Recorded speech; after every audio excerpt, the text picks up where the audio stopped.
Saya Sagita Natalia Paralembang. Saya Satria. Saya Julhani Wayasyah. Saya Mutiara Sani. Saya Lauri Ulansari. Kami akan memaparkan atau menjelaskan kembali materi makalah kami yang berjudul Definisi dan Konsep Dasar Pendidikan. Selamat menyaksikan. Pengertian pendidikan. Kata eductum berasal dari bahasa Latin, terdiri dari kata artinya perkembangan dari dalam keluar, dan duco artinya sedang berkembang. Sehingga dapat diartikan, pendidikan adalah proses mengembangkan kemampuan diri sendiri dan kekuatan individu. Secara bahasa definisi pendidikan adalah proses pengubahan sikap dan tata laku seseorang atau kelompok orang dalam usaha mendewasakan manusia, upaya pengajaran dan pelatihan. Sedangkan menurut ensiklopedia mengartikan bahwa pendidikan proses dengan cara membimbing seseorang dari ketidaktahuan dan kebodohan menjadi tahu dan pandai.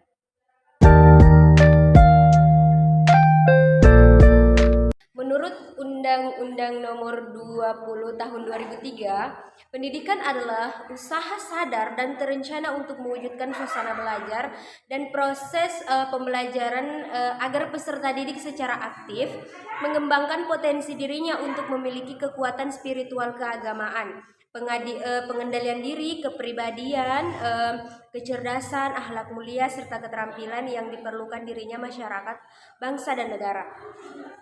Menurut Ki Hajar Dewantara, Bapak Pendidikan Nasional Indonesia, menjelaskan tentang pengertian pendidikan, yaitu tuntutan di dalam hidup tumbuhnya anak-anak. Adapun maksudnya pendidikan yaitu menuntun segala kekuatan kuadrat yang ada pada anak-anak itu agar mereka sebagai manusia, sebagai anggota masyarakat dapatlah mencapai keselamatan dan kebahagiaan setinggi-tingginya. Dari pendapat Nabi Muhammad SAW, meskipun masa Rasulullah pendidikan secara akademik tidak seperti yang sekarang, ternyata beliau pun sudah menekankan pentingnya pendidikan karena pendidikan salah satu modal utama untuk mencapai banyaknya hal. Tentu saja jika dilakukan dengan niat dan hati yang tulus.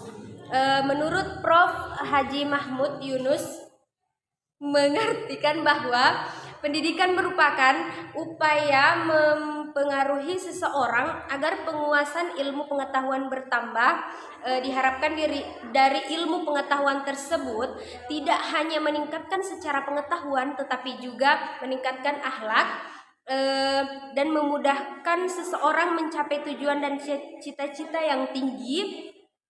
Pendidikan tidak sekedar sarana mencapai cita-cita saja, tetapi dapat pula dimanfaatkan untuk mendapatkan kehidupan yang bahagia dan memiliki kualitas hidup terhadap sesama. Menurut Dryarkara, pendidikan merupakan salah satu bentuk usaha seseorang yang dari tidak tahu menjadi tahu. Pendidikan versi Herman H. Horn berpendapat bahwa sebuah proses yang dilakukan oleh setiap manusia, di mana setiap prosesnya menyesuaikan perkembangan fisik, mental orang itu sendiri. Profesor Dr. John Dewey berpendapat bahwa pendidikan merupakan salah satu proses pengalaman seseorang dalam mencari ilmu pengetahuan. Ia pun berpendapat bahwa ilmu akan terus berkembang menyesuaikan dengan pertumbuhan individu sendiri. Menurut M.J. Langfield berpendapat bahwa pendidikan adalah upaya manusia dewasa menolong anak-anak yang masih proses dewasa dalam segala tugas hidupnya, di mana seorang anak yang belum dewasa tidak mandiri diajarkan bagaimana hidup secara mandiri dan bertanggung jawab. Setidaknya inilah yang ingin ditekankan oleh Langfield, karena bagaimanapun juga pendidikan sesuatu hal yang paling penting dan harus dijalani oleh semua orang.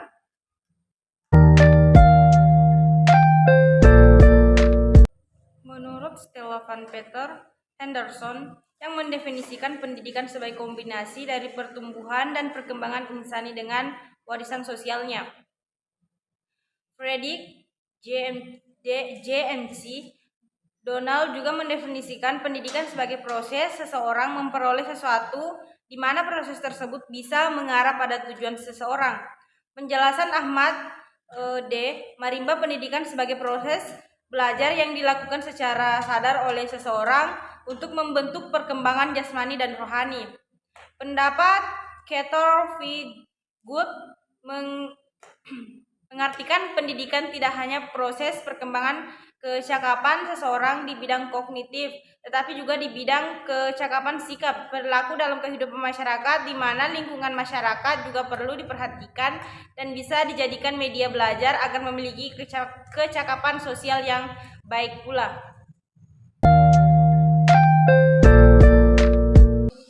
Konsep dasar pendidikan adalah sebuah sarana yang berguna untuk meningkatkan iman dan takwa serta akhlak mulia dalam rangka mencerdaskan kehidupan bangsa yang diatur oleh undang-undang. Nah, pendidikan bagi manusia menjadi penting karena sebagai upaya untuk melakukan proses yang terencana dan berkesinambungan sebagai dasar untuk mengembangkan potensi dan hakikat kemanusiaannya. Pendidikan bukan hanya berlangsung di lingkungan sekolah maupun di tempat kuliah, melainkan pendidikan akan dimulai setelah anak lahir dan akan berlangsung sampai manusia meninggal. Oleh karena itu, proses pendidikan akan berlangsung dalam keluarga, sekolah, dan masyarakat.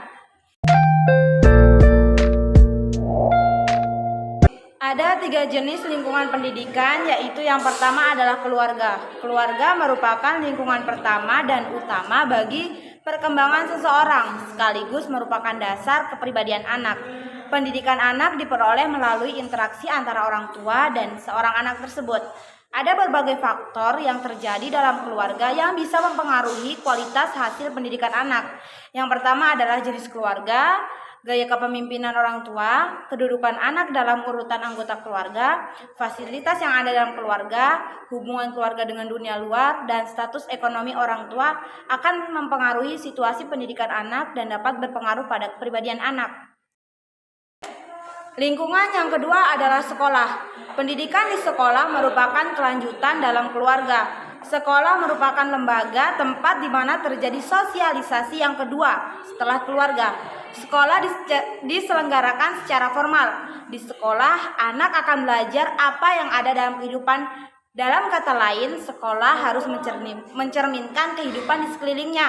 Oleh karena itu, sekolah tidak bisa dipisahkan dari kehidupan dan kebutuhan masyarakat sesuai dengan perkembangan budayanya. Lingkungan yang ketiga adalah masyarakat. Pendidikan di masyarakat merupakan bentuk pendidikan yang diselenggarakan di luar keluarga dan sekolah. Di masyarakat tradisional, pendidikan cukup dilaksanakan di lingkungan keluarga dan masyarakat saja. Akan tetapi, dalam masyarakat modern, keluarga tidak dapat lagi memenuhi semua kebutuhan dan aspirasi pendidikan bagi anak-anaknya, baik menyangkut pengetahuan, sikap, maupun keterampilan untuk melaksanakan perannya di dalam masyarakat. Dengan demikian, sekolah dan masyarakat sangat berfungsi untuk melengkapi pendidikan yang tidak dapat diberikan oleh keluarga.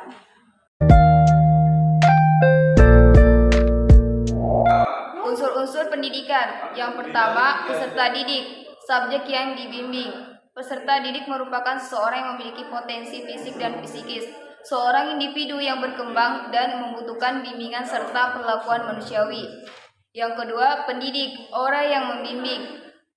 Pendidik merupakan orang yang bertanggung jawab terhadap pelaksana dengan sasaran peserta didik. Ada beberapa pihak yang bertanggung jawab atas pendidikan peserta didik, yaitu orang tua di lingkungan keluarga, guru dan pembimbing pembelajaran di lingkungan sekolah, serta masyarakat atau organisasi di lingkungan masyarakat. Yang ketiga, interaksi edukatif. Interaksi edukatif adalah komunikasi timbal balik antara peserta didik dan pendidik yang terarah kepada pendidikan. Yang keempat, tujuan pendidikan. Tujuan bersifat umum, ideal, dan terkandung arti yang sangat luas untuk dilaksanakan di dalam praktek. Tujuan pendidikan bersifat abstrak karena memuat nilai-nilai yang bersifat abstrak pula. Yang kelima, materi pendidikan. Materi pendidikan adalah pengaruh yang diberikan dalam bimbingan. Dalam pendidikan persekolahan, materi telah dipadukan dalam kurikulum yang akan disajikan sebagai sarana mencapai tujuan. Materi meliputi materi inti dan muatan lokal. Materi inti bersifat nasional yang mengandung misi pengandaian dan persatuan bangsa. Sedangkan muatan lokal misalnya mengembangkan kekayaan kebudayaan sesuai dengan kondisi lingkungan. Yang keenam, alat dan metode. Alat dan metode diibaratkan sebagai satu mata uang yang memiliki dua sisi. Alat memiliki jenisnya sedangkan metode melihat efisiensi dan efektivitasnya. Keduanya diartikan segala sesuatu yang dilakukan ataupun diadakan dengan sengaja untuk mencapai tujuan pendidikan. Yang ketujuh, lingkungan pendidikan. Lingkungan pendidikan yaitu tempat peristiwa bimbingan berlangsung, biasa juga disebut sebagai pusat pendidikan, yaitu keluarga, sekolah, dan masyarakat. Itulah tadi pemaparan materi dari kelompok kami. Apabila ada salah kata mohon dimaafkan. Kami akhiri. Wassalamualaikum warahmatullahi wabarakatuh.